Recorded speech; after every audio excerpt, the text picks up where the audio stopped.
Hi everyone, I'm Matt Hansen, owner of MJ Enterprises. Since I'm unable to meet you at trade shows due to the recent COVID, I've decided to put myself out there and kind of make some videos on all the products that I sell, service, and install. If you're a farmer and need a grain bins, bin sensors, aeration fans, or grain handling equipment, we have a wide selection to suit any farm, big or small.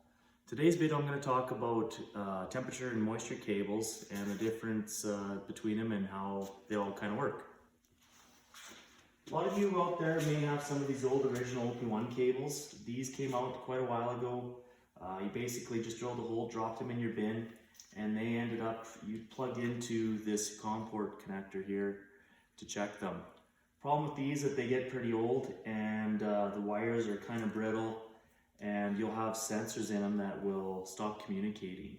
So since then, OPI's come out and they've gone and built a retractable temperature cable that you can drop in your bin. Sensors are every 4 feet on these. If you're a commercial operation, you can get these with longer feet up to over 100 feet, and the sensors will be spaced out every 6 feet. The advantages of these new cables is if once when they're in the bin and you do have an issue, which is very rare that a sensor will go out, with the bin full, you can take these, take the retractable elements out and they can be serviced and then shoved back in. Just like that, and can be repaired like that. These are OPI's moisture cables. You can see that they're different from the temperature cables. The temperature cables are just a long casing with the elements inside. For the moisture cables, their elements are on the outside.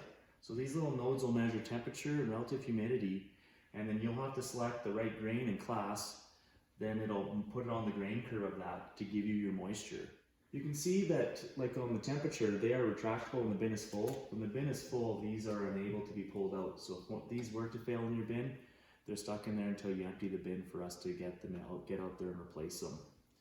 Real important part about your cables inside your bins is the tie downs.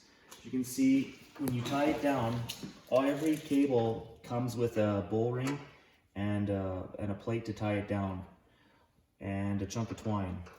Lots of guys will tie this down with chain or aircraft cable or something other than twine.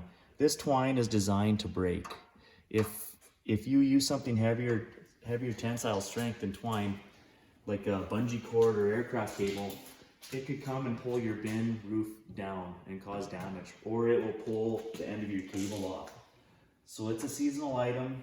It's meant to seasonal maintenance for you to go out there before every fall, go in there, jump in your bins, and tie it down. I know it's a pain, but it'll save you from the cable being pushed to the side of the bin and giving you inaccurate readings.